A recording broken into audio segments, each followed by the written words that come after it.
Weakness, colonization, poverty, and wars. China was targeted by everyone.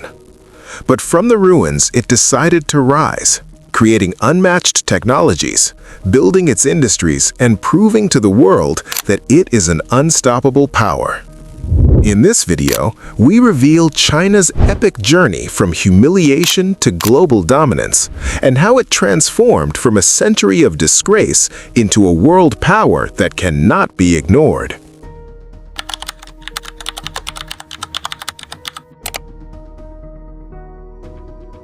For many centuries, China stood as the beating heart of the world, a land of greatness and innovation. Its people created inventions that changed the course of human history, from paper and the compass to printing and gunpowder. This empire, once the center of the global economy and international trade, began to face challenges unlike any it had known at the dawn of the 19th century. At the far western edge of the world, European powers were launching the Industrial Revolution, producing weapons, factories, and transportation systems on an unprecedented scale.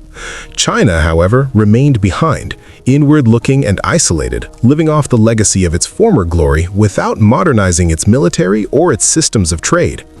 The West did not wait. Expansion toward Asia began, and all eyes turned to China, an empire economically powerful yet militarily vulnerable. Britain, for example, used opium as a weapon, deliberately targeting Chinese society until the country fell into devastating social and economic crises.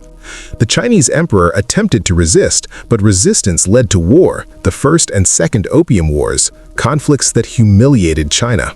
Britain seized Hong Kong, and from that moment began what would later be known as the Century of Humiliation, an era that stretched on for decades, marked by poverty, foreign occupation, national disgrace, and repeated military defeats.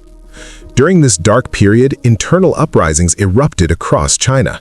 The most infamous was the Taiping Rebellion, which claimed the lives of around 20 million people, a number almost beyond comprehension.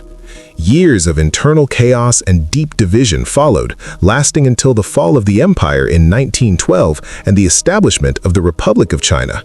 Yet this transformation brought no true renewal. The country remained trapped in poverty, and its people were left divided, caught between relentless internal conflict and mounting external threats. As the 1920s began, and in the aftermath of the First World War, the influence of revolutionary and communist ideas arriving from Russia began to spread across China. Young Chinese people who had endured poverty, injustice, and foreign occupation became increasingly drawn to the ideals of social justice and the empowerment of peasants and the working class. Among this generation emerged a school teacher named Mao Zedong, who would later become the leader of the Chinese Revolution. The Chinese Communist Party was founded and initially formed an alliance with the Nationalist Party in its bid for power. This alliance, however, soon collapsed when the nationalists turned against the communists and carried out massacres against them, forcing the survivors to flee into the countryside and form their own Red Army. What followed was a brutal civil war that lasted for decades, marked by deadly clashes and continuous military campaigns. The conflict ultimately ended with the nationalists retreating to the island of Taiwan, the communists emerging victorious under Mao's leadership, and the proclamation of the People's Republic of China. With Mao Zedong's rise to power, China entered a new phase in its history, a socialist communist state in which everything belonged to the state, land, factories, and natural resources alike. Citizens became employees of the government, paid by the state, and the economy was fully centralized. Meanwhile, the ruling party exercised control over every sphere of life, including politics, the military, the media, education, and virtually all aspects of society. But this control did not come without a cost. The new communist regime was harsh. Dictatorship and censorship were strict. Mao became a revered, almost sacred figure, and reading the Little Red Book was mandatory for everyone. At the same time, atheism was promoted and certain religious minorities were persecuted, all in an effort to reshape society according to the party's vision. Despite this absolute control, China could not escape famine and economic disaster. In the early 1960s, a catastrophic famine struck the country, claiming the lives of some 40 million people.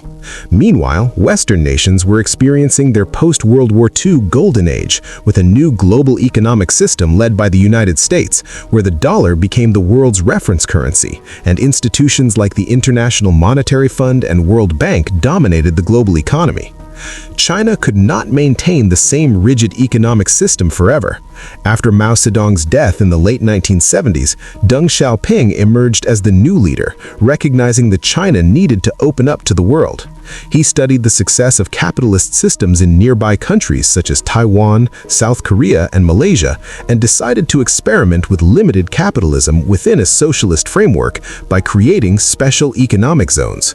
The first of these experiments took place in a small southern village called Shenzhen, with a population of around 30,000. Deng allowed foreign companies to invest and introduced a free market system within this tiny community. The results were astonishing. The small village transformed into a sprawling metropolis that today houses over 17 million people. It has become China's technology hub, home to major companies like Huawei and DJI, and a fierce competitor to America's Silicon Valley. After the success of Shenzhen, the idea quickly spread across China, giving rise to new economic zones in cities like Shanghai and Guangzhou, all of which achieved remarkable economic growth. Gradually, China transformed into the factory of the world, with millions of cheap yet skilled workers and massive foreign investments fueling unprecedented growth throughout the 1990s and into the new millennium. Poverty rates dropped dramatically by nearly 90% compared to the 1970s. But China did not stop at economic power alone. The state began building soft power through culture, sports, and the arts. Chinese films spread across the globe, millions of people started learning its language, and Beijing staged a legendary opening ceremony at the 2008 Olympics, showcasing a new face of China to the world. At the same time, China developed a massive military with over 2 million soldiers and a formidable nuclear arsenal, establishing itself as a military power that could not be ignored. Economically, China began seeking markets and resources beyond its borders, turning its attention to Africa. It invested billions of dollars in roads, railways, ports, airports, schools, hospitals, and factories, all part of a strategic plan to secure natural resources, including oil, while expanding its political influence and creating new markets for Chinese products across the continent. China's actions were never merely acts of aid, they were part of a shrewd economic and political strategy. Investments in African countries often came in the form of loans that were difficult to repay, giving China control over key projects and strategic assets in these nations, ensuring the protection and advancement of its economic and political interests. Today, China stands as a global powerhouse. Its economy is the second largest in the world, its industrial base immense, its political influence far-reaching, its military formidable, and its culture increasingly global. China's journey from humiliation and poverty to global dominance has been a long and epic journey, marked by hardships, famines, revolutions, and internal divisions. Yet, in the end, it succeeded, emerging as one of the greatest powers in modern history. The lessons from this journey serve as an inspiration to anyone striving for change and rising from the ashes.